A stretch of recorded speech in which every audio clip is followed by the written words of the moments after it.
Swala la kwanza, naona mtu ameandika hii ni kama udalali au vipi kiongozi? Hapana, hii sio kama udalali.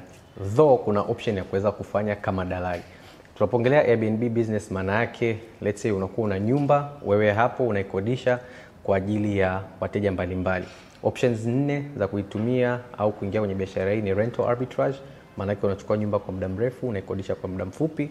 Nyingine una own, mwenyewe unamiliki hiyo nyumba. Nyingine unafanya property management, unaisimamia. Au ya mwisho kabisa ni property marketing. Kwenye property marketing hapo kuna element ya udalali, ya kwamba unaweza ukaongea na mwenye nyumba kwamba una nyumba nzuri na ningependa kukusaidia kuweza kupata mteja. Kwa hiyo unakuwa kama dalali, unaenda kumsaidia kuiuza na kuitangaza kwenye mitandao mingine, na wewe unapata hiyo faida hapo katikati. Kwa chapu. Haya, lingine. Je, ni lazima uwe na nyumba? Hapana, sio lazima uwe na nyumba. In fact, kwenye njia hizo 4 ambazo nimeziongelea hapo, njia ya rental arbitrage, maana yake unakodisha nyumba ya mtu mwingine kwa muda mrefu, unaifanya Airbnb. Nyingine ni property management na property marketing. Hizi 3 zote hauhitaji kuwa na apartment au nyumba kuweza kuzifanya. Unayohitaji ni moja tu, ambayo ni property ownership, maana yake umiliki wa nyumba. Kwa hiyo unaweza kutumia njia zote hizi 3 kuweza kuanza biashara hii. Na kama unataka kujifunza zaidi, YouTube tumeziongelea kwa upana zaidi. Noma sana. Haya, swali lingine. Naona unaenda speed. Nina apartments. Je, nawezaje kuzigeuza kuwa Airbnb? So kama una apartments, nyumba, villa au yoyote popote ulipo, unachoweza kufanya kuigeuza kuwa Airbnb, kiufupi hakikisha kwamba zimekuwa furnished. Furnished nikimaanisha umeweka vitu ndani, sofa, viti, TV, mambo yote yale ambayo anahitaji mtu tu kuja kuitumia kama nyumba. Na baada ya kufanya hivyo, unaweza ukaichukua sasa na kuiorodhesha kwenye platform kama Airbnb, booking.com, vrbo, agoda.com, na ukaanza kujipatia kipato kutoka hapo. Haya, sawa. Hili hapa nakupa sekunde 30. Airbnb ni nini? Airbnb kiufupi ni mtandao unaowezesha watu kuweza kuorodhesha nyumba zao.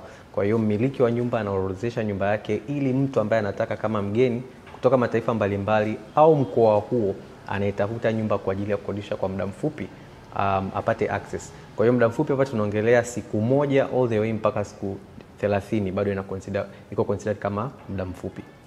Swali hili hapa, kuna swali mtu anauliza, samani jamani, mimi ni mgeni. Huyu sio AI? Hapana, mimi sio AI jamani, mimi ni binadamu. Kama unavyoona nyama kabisa, hizi nywele tu za binadamu, ngozi kabisa, mimi binadamu. Sawa. Where can I get Airbnb that I can record videos? Kama anaulizia Airbnb ambazo anaweza kurekodia video zake, let's say za content na kadhalika, njia moja unaweza ukaenda Tajiri Homes and Apartments. Hiyo ni sehemu moja ambayo unaweza kupata hizo apartment. Lakini namba 2, unaweza ukaenda kwenye platform yenyewe ya airbnb.com, booking.com na kadhalika, ukaangalia apartment ambayo inakuvutia, then ukaamua ukiwa unaenda kubook, kuna option unapewa ya kuweza communicate, kuongea na mteja, na huyo host wako. Unaweza kumuelezea kwamba mimi na plan kuja kufanya photography shoots na nini. Kama ana uwezo wa kukupa discount akakupa, ukaendelea kubook pale at an offer. Sawa. Tunaenda fresh. Kuna hili swali hapa ambalo linaonekana lina mwitikio mkubwa zaidi. Kuna mtu ameuliza, kati ya Dar na Arusha, wapi unashauri mtu kujenga BNB zaidi? BNB, so Airbnb. Okay. Unaona inajulikana kama BNB sana huko mtandaoni. Sawa. So kati ya Dar na Arusha, naweza nikajibu kwamba inategemea. Kwa sababu gani? Kwa sababu Dar ina faida zake na Arusha ina faida zake. Arusha ni kwa ajili ya watalii.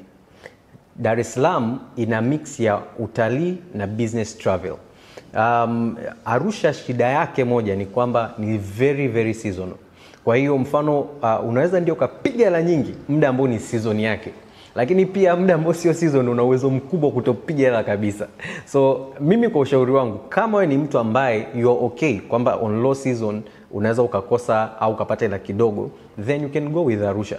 Lakini kama wewe ni mtu ambaye unatafuta kitu ambacho ni more stable, ningekurecomendia uchukue Dar es Salaam kwa ajili ya hiyo alternative. But also angalia uwezo wako wa kusimamia hiyo Airbnb kati ya Arusha na Dar es Salaam, upo utakuwa mrahisi. Kwa sababu kama ni mara ya kwanza unafanya biashara, ningerecommend ni sehemu ambayo uko karibu nayo, kana kwamba una uwezo wa kufuatilia kwa karibu usafi unafanyikaje, utaratibu wa inventory unaendaje, na mambo mengine kiufupi yanaendaje.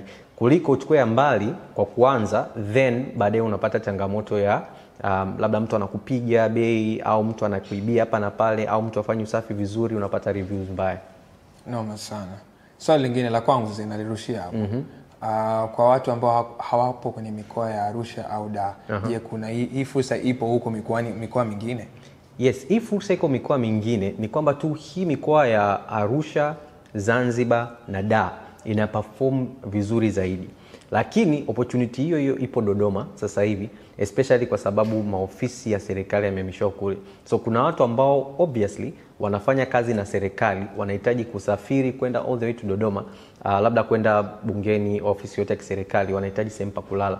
So kukiwa na Airbnb nzuri maeneo ya Dodoma, nimeona pia zinaanza kuja, manake mtu kama anaweza kanufaika. Lakini pia kuna watu wengine wanaofanya projects za NGO.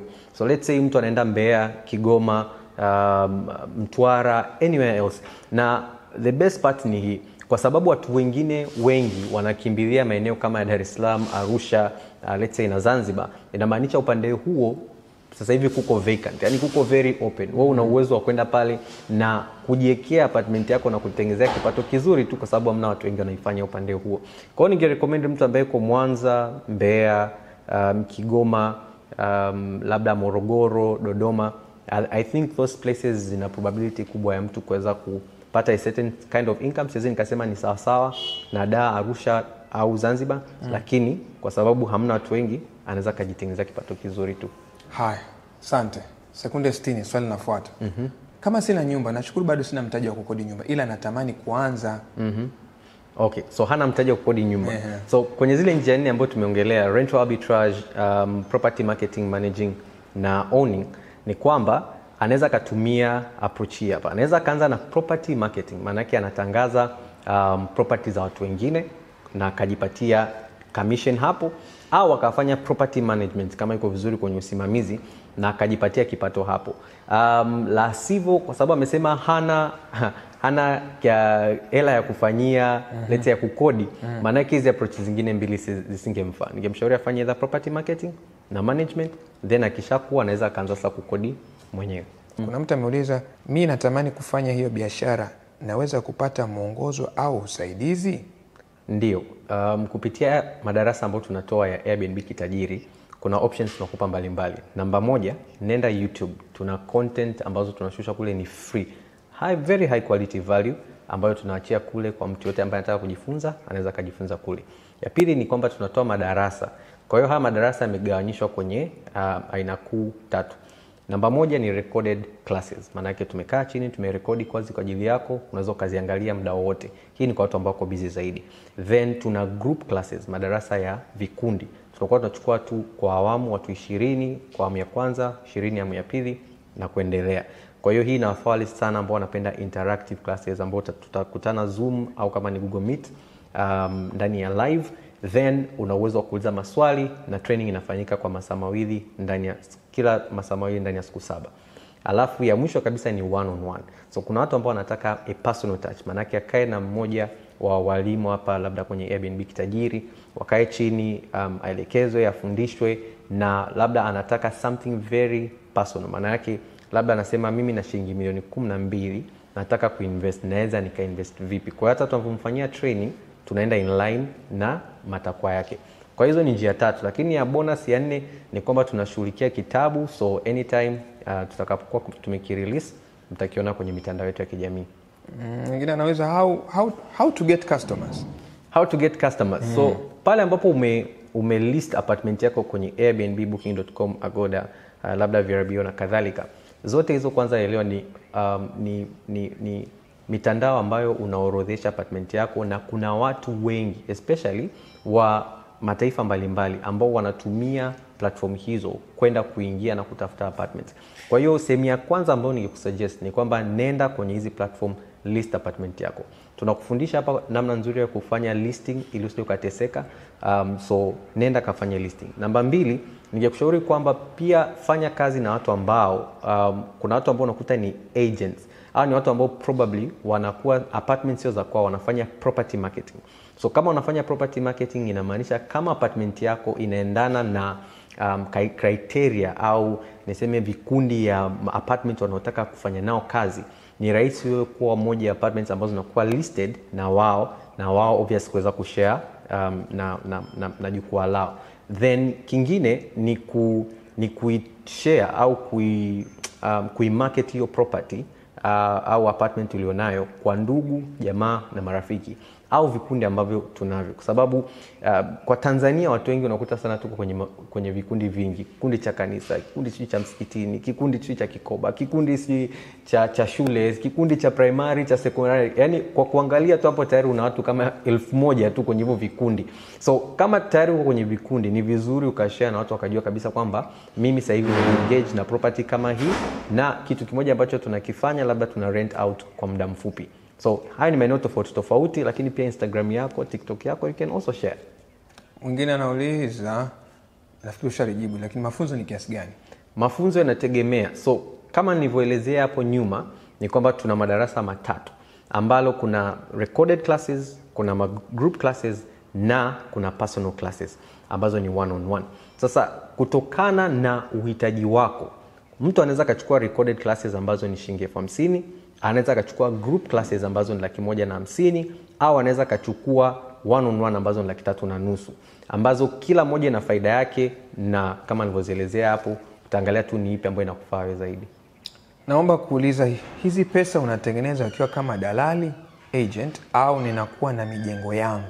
Okay, so hizi pesa unaweza kutengeneza either ukiwa kama dalali through property marketing, au ukiwa na jengo lako through property ownership, au ukiwa ni kwa kusimamia apartments za watu wengine through property management, au kwa kukodisha majengo ya watu wengine then ukafanya Airbnb through rental arbitrage kama tulivyoelezea. Kwa hiyo kuna njia 4 ambazo unaweza ukajipatia kipato kwenye biashara hii. Na kama wanataka kujua zaidi anaweza kaenda kwenye YouTube yetu channel ambayo kuna video ambayo tumeelezea njia 4 za kuweza kuanza hii biashara ukiwa na mtaji mdogo au una mtaji kabisa. Na ukiona YouTube iko kwenye bio utaona hizo video. Swali lingine, naomba details za kujiunga na darasa tafadhali. Okay, details za kujiunga na darasa ni rahisi. Kama upo Instagram unaangalia video, utaenda tu kwenye bio yetu utaona pale contact WhatsApp, utabonyeza, utaenda WhatsApp, utatuambia unahitaji darasa, tutakutumia utaratibu huko. Kama uko TikTok tumeweka namba zetu za simu kwenye kila video ambayo tunaongea nadhani, au kwenye caption yetu. Kama upo YouTube manake unaweza pia ukaingia kwenye description pale chini, utaona kuna sehemu tumeandika kama unahitaji darasa, bonyeza hii itakupeleka kwenye link. But also kama unaangalia video sasa hivi popote ambapo upo, I'm so sure kwenye description caption tutakuwa tumeweka namba ya simu, au unaweza tu comment darasa na sisi tutakutumia hizo taarifa kwa urahisi kabisa kwenye DM yako. Napenda sana kufanya rental na real estate in general brother. Nataka kupata guidance nzuri na kufanya kisasa. Naomba guidance. So guidance ambayo naweza nikatoa kwa sababu specifically hapa kama ni real estate, Airbnb ni part ya real estate. Au tunasema short term rentals ni part ya real estate. Mwongozo ambao naweza nikakupa ni kwamba chagua ni njia gani ambayo ungependelea kufanya hii biashara kutokana na kipato chako ulichonacho sasa hivi. So probably unaweza ukaangalia ukasema kipato chako sasa hivi ni kidogo sana. Then angalia unaweza ukaanza na property marketing au property management. Then uanze kupata hiyo experience huko ndani. Ifike sehemu you can own your own property, au unaweza ukakodisha mtu mwingine kwa muda mrefu ukaifanya Airbnb, au ukaamua pia kufanya property ownership kwa mtu mwingine ambaye tayari ana uwezo na anaweza kanunua. Why not? You can buy, lakini usinunue kabla kupata maarifa sahihi. Kuna moja nyingine ambayo nitawapa tu kama bonus, tutaiongelea zaidi. Kuna partnership ambayo tumeingia hapa karibuni na kampuni ambayo inahusika na mambo haya, ambayo ni rent to own, ambapo itakuwezesha wewe kuweza kuikodisha nyumba, na kila unapokuwa unalipa kodi yako kwa mwezi, actually hiyo kodi yako ni kama marejesho ya kuhakikisha kwamba unaipata hii nyumba ndani ya miaka 15. Kwa hiyo ukichukua hiyo nyumba na ukao unalipa let's say kodi ya kila mwezi mmoja ndani ya miaka 15, utakuwa unaweza kuinunua hiyo nyumba. So hiyo ni option nyingine. Siwezi kaongelea sana hapa. Kachonjo tu, tuna video nyingine ambayo itakuja kwa ajili ya hii partnership. Kwa mikoa ambayo haijachangamka bado, hii biashara itafaa kweli? Okay. Naweza nikasema hii biashara itafaa, lakini usitegemee kupata mapato sawasawa na sehemu ambapo pamechangamka. Yaani lazima tuwe tunafanya hiyo, tuseme tunaita reality check, uhalisia wa mambo. Kwa hiyo tuseme mfano unaenda kuanzisha Airbnb maeneo ya Mbeya. Obviously hauwezi ukategemea kwamba kipato chako kinaweza kawa sawa na mtu ambaye yupo sehemu iliyochangamka kama Zanzibar, Arusha na Dar es Salaam. Though it is possible kama utakuwa una kitu fulani very unique, kana kwamba watu watakuwa tayari, yani wakija Tanzania wa travel all the way kuja Mbeya just to experience that. Kwa hiyo kwa mtu ambaye yuko mbali, naweza nikasema una advantage kama unaangalia video, kwa sababu watu wengi hawajui kuhusiana na hii fursa. Kwa hiyo unaweza ukaanza kutest na nyumba moja ambayo tayari unayo.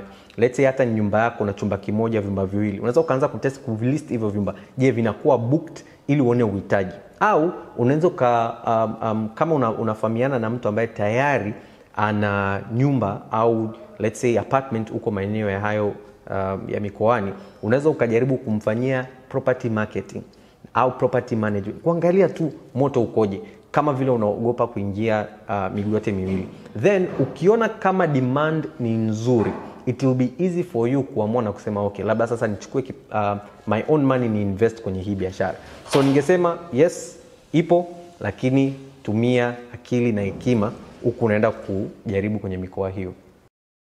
Swala pili kutokea YouTube. Huyu mtu anasema thank you for sharing this info. Mimi nipo Marekani, nitaka kujua kama rental arbitrage kwa kwetu Bongo inafanyika. Asante sana. Karibu. Kwanza asante sana kwa watu wote ambao wanaangalia Diaspora. Tunatiwa moyo sana kuendelea kurelease content kama hizi, na asante kwa maswali haya. So tukija kwenye swali lako ni kwamba ndio rental arbitrage inafanya kazi vizuri Tanzania. In fact, apartments nyingi na nyumba nyingi ambazo unaziona kwenye Airbnb hapa Bongo, nyingi ni watu wengi wanatumia rental arbitrage. So unakuta mtu amechukua labda apartment pale Palm Village, sijui amechukua apartment maeneo ya Masaki, Mbezi Beach, au amechukua nyumba na wanaziconvert kuwa Airbnb. So rental arbitrage inafanya kazi Tanzania. So kuna maswali mengine hapa Instagram, yeah. Na kuna video moja hapo tulirusha. Mtu anasema na landlord naye anaamua kustopisha mkataba, anaamua yeye kuwa ndio mfanyabiashara. Unakuwa umepigwa na kitu kizito. Ni kweli, utakuwa umepigwa kitu kizito. Na ndio kwa maana kabla hujafanya especially njia ile ambayo tunaongelea ni rental arbitrage, unakodisha nyumba ya mtu mwingine kwa muda mrefu, unaifanya Airbnb, lazima uhakikishe unaweka mkataba wa maana. Lazima uhakikishe kwenye terms and conditions, kwenye contract umeweka kabisa kwamba labda nachukua nyumba ndani ya miaka 3, na ndani ya hiyo miaka 3 nitakuwa labda tunakubaliana na kuwa na kulipa kodi yako kila miezi 6. Na pale ambapo huu mkataba unapokuja kuisha, napata first right of renewal. So namaanisha kwamba ikifika miaka 3 imeisha na unataka kuendeleza mkataba, wewe unapewa kipaumbele ya kuendelea na huo mkataba, ili asije akampa ndugu yake akasema anampa mtu mwingine bali ya kupewe. Kwa nini tunafanya hivyo? Kwa sababu kumbuka, ukichukua apartment kama hii ambayo ilikuwa ni kwa ajili ya long term, ukaamua kuifanya short term, mara nyingi kitu kinachotokea ni kwamba utafanya marekebisho na utafanya maboresho. Maana yake utabadilisha rangi, utabadilisha labda kama ni madirisha nyavu, kuweka madirisha modern zaidi, kama ni AC. Kuna vitu ambavyo uta inject capital fulani hapo mwanzoni ili paonekane vizuri, especially kama utakuta ni sehemu ambayo ilikuwa ni umepata kwa bei ndogo ili uifanyie renovation. Kwa hiyo kama umeinject tuseme milioni kama 12 kwenye kuhakikisha umefanya furnishing, umelipia kodi na umefanyia decoration vizuri, inamaanisha kama huyu mtu akija ndani ya miezi 6 akakubadilishia mkataba au akataka uondoke, utakuwa umekula hasara kubwa sana. So unatakiwa kisha at least within 2 to 3 years there is a high probability utakuwa umesharudisha hiyo hela yako na umeshafaidika tu vizuri. Hata akikwambia uondoke, it's easy for you kwenda sehemu nyingine na kufanya the same thing. Sawa. Mwingine anasema wenye nyumba wengi wanatamaa. Sasa hii ni kama tu swali lingine ambalo kama ile swali lilopita hapo, ya kwamba kwa sababu ya tamaa hiyo unatakiwa uelewe watu ni binadamu, yani watu ni watu tu. Kwa hiyo wana tendencies za greed au tamaa ipo kwa kila binadamu hapa na pale, na namna ya kumanage greed tunatumia mikataba. Kwa hiyo mtu atakiwa na tamaa ya aina gani, kama mlikuwa mmeshakubaliana kabisa kwamba tumeshaingia mkataba wa miaka 3, na by the way hakikisha sio unaingia mikataba ya miaka 3 hivyo then unajaribu umechukua mkataba wa miaka 3 hivyo, lakini unamuumiza sasa wewe landlord mwenyewe. Kwa mfano nyumba mlikuwa mjakubaliana kwamba mtafanya parties, amekukodishia kwa muda mrefu, then wewe unaanza kufanya nyumba za party. Hasa hapo unakuta kuna apartments nyingine au nyumba zingine karibu, unamletea kelele, alafu unategemea kwamba kutokana na ule mkataba haizi akakufukuza. No, obviously kutakuwa kuna clause moja au kwenye moja ya zile agreement kwamba wewe mwenyewe ukigeuka sheria za huo mkataba au vitu ambavyo umekubaliana kwenye mkataba, then kuna possibility ya kuweza kuvunja mkataba. So kumanage tamaa, eka mkataba na make sure you are transparent. Mwambie kabisa biashara gani unakuja kufanya hapo. Haya, thank you. Mwingine anasema ipi inalipa kati ya guest house au hii Airbnb tafadhali? Siwezi nikasema ipi inalipa sana kwa sababu sina experience yote na guest house. Labda ningekaa na mtu ambaye tayari ana experience nzuri na guest houses, especially za maeneo haya ambayo tunayaongelea. Kwa hiyo Arusha, Dar es Salaam na Zanzibar, then ningekuwa na jibu zuri. Lakini kwa sasa hivi statistics tunayojua tu ni kwamba nyumba za kukodisha kwa muda mrefu compared to nyumba ambazo zinafanyika kwa Airbnb zinakuletea mara 3 ya yule ambaye anakodisha nyumba kwa muda mrefu. Kwa hiyo mtu ambaye let's say anakodisha nyumba yake 300,000 kwa miezi 6 anapata 1.8. Wakati mtu ambaye anafanya Airbnb most probably anaweza katengeneza 900,000 all the way mpaka 600,000 all the way to 900,000 more kwa mwezi kuliko huyu mtu ambaye anafanya hizi za muda mrefu. Sawa, napitia hizi comments zingine hapa YouTube na kuna some comments they feel so encouraging hapa. Kuna mtu amesema anaitwa Amani Longisho, nitawataja majina. Amani Longisho. Kocha Amani, habari yako? Asante boss, nimejifunza kitu. Okay. Tuletee video kama hizi kuhusu Airbnb. Shukran sana. Mwingine hapa huyu anaitwa Martin Macharia. Very true, hii ndio kazi yangu hapa Nairobi. Karibu kakaangu jionee kazi safi. Nice. All the love from Kenya. We love you very much. Mwingine hapa anaitwa Bakari Haiza au Heiza. Sorry kama nimekosea hapo Bakari. Hawa ndo wanajua kupangilia video. Maneno kidogo, point nyingi. Big up kaka. Heiza, thank you very much. Yeah, so far ndio hao. Yes. YouTube feels like a very good place that people wanaingia kujifunza, na naamini ndio lengo letu. Yeah. Kuhakikisha kwamba ya maarifa anawafikia watu na waweze kujua nama kujikomoa kiuchumi kupitia hii fursa ya Airbnb. Haya, naona maswali yameisha kutoka YouTube, unless kama una kitu cha kuongezea hapa, karibu. Kitu cha kuongezea ni kwamba tunashukuru sana kwa kila mtu ambaye anaangalia content zetu kwenye maeneo kwenye platforms za Instagram, TikTok, YouTube, na ambao kweli wana kiu ya kujifunza. Kwa sababu kwa kweli tunapokuwa tunafanya hizi videos, dhumuni kubwa ya kufanya hivi ni kuempower watu na information sahihi. Kwa sababu tunajua kweli kuna watu nimeona wanasema kuna comment niliona kwamba kama unajua kuna hawa ni wapigaji wengine thumbs up. Najua hiyo inaweza ikatokana kwa sababu watu wengi sana ambao wanakuja mtandaoni either wamepigwa kwenye cryptocurrency, sijui kwenye network marketing, au wamepigwa kwenye biashara yote vile. Kwa hiyo akisikia mtu amekuja mtandaoni na ana share content fulani, then usually inaonekana kama mtu ni mpigaji. Lakini what we can assure you ni kwamba ukichukua darasa and you find kwamba hizi darasa hazina value, just know for sure tutakurudishia hela yako bila changamoto yote.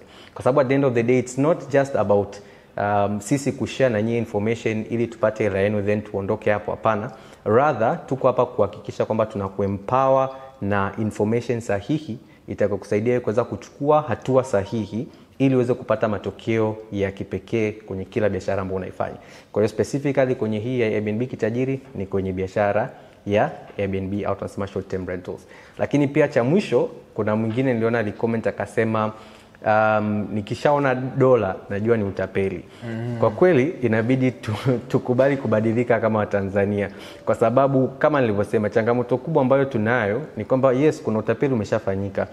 Kuna utapeli ambao umetokea kwenye maeneo ya forex, ambayo hizo ni dola nyingi zinakuwa zinaongelewa sana huko. Utapeli ambao umetokea kwenye network marketing, utapeli ambao umetokea kwenye Ponzi schemes, hizi ambazo unasikia sijui mtu ameanzisha njoni pamoja, nunua hichi, fanya hichi, alafu ghafla mtu amondoka na hela. Kwa hiyo naelewa pale watu wanapokuwa negative wakisikia kuhusiana na biashara yoyote mpya, na especially likiwa inaongelea dola. Lakini kitu ambacho nataka kukielewa ni kwamba kwenye platform hizi, mfano kama Airbnb, utakuta kwamba malipo yako yanafanyika in dollars. Ukija labda booking.com, yes, unaweza kukuta pale transaction mteja anaona in Tanzanian shillings, lakini wewe ukija kupata kwenye account yako, mara nyingi kama hujabadilisha currency, utakuta tayari ipo in dollars. So ukishaanza kufanya biashara, utajikuta hata akili yako, mawazo yako, kila kitu unachokifanya unakifanya mahesabu mengi kwa dola, lakini haimaanishi kwamba kwa namna moja au nyingine unategemea kumtapeli mtu. No, ya akili yako tu imebadilika namna unavyofikiria kwa sababu ya biashara unaofanya. So asanteni kwa support yenu, tunawapenda sana na tunawatakia mafanikio, na always remember, wewe ni tajiri.